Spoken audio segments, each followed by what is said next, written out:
आप सुन रहे हैं जीके म्यूजिक इंटरटेनमेंट की धमाकेदार प्रस्तुति। कैसे रहता रे छोड़ी प्यार में के धोखा, मदले तीर कर जवा में तू जखम दिहले तोहफा। कैसे रहता रे छोड़ी प्यार में के धोखा, music director DJ Kanchan Raj Hajipur Vaishali.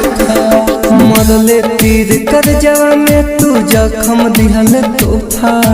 कैसे रहता रे छोड़ी प्यार में के धोखा, प्यार में के धोखा, प्यार में के धोखा। हमारा जिंदगी के बना दिहले तू खोखा। कैसे रहता रे छोड़ी प्यार में के धोखा, प्यार में के धोखा, प्यार में के धोखा। डीजे कंचन राज। आप सुन रहे हैं जीके म्यूजिक इंटरटेनमेंट की धमाकेदार प्रस्तुति। चौसीमा वैशाली। कैसे रहता रे छोड़ी प्यार में के धोखा, प्यार में के धोखा।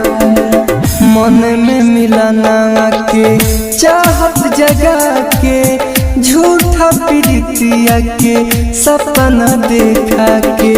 मन में मिलाना के चाहत जगा के, झूठा प्रीतिया के सपना देखा के। ठीक न कैले रे बदल गईले रे, ठीक न कैले रे बदल गईले रे। माटी में मिलैले सपना रहे जौने अनोखा।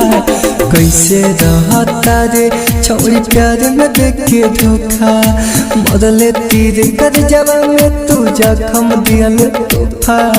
कैसे रहता रे छोड़ी प्यार में के धोखा, प्यार में के धोखा, प्यार में के धोखा। डीजे कंचन राज। आप सुन रहे हैं जीके म्यूजिक इंटरटेनमेंट की धमाकेदार प्रस्तुति। चौसीमा वैशाली। कैसे रहता रे छोड़ी प्यार में के धोखा, प्यार में के धोखा। प्यार करे के सुने तू ही तो सिखैले, प्रेमवा के रोग लगा के पागल बनैले। प्यार करे के सुने तू ही तो सिखैले, प्रेमवा के रोग लगा के पागल बनैले।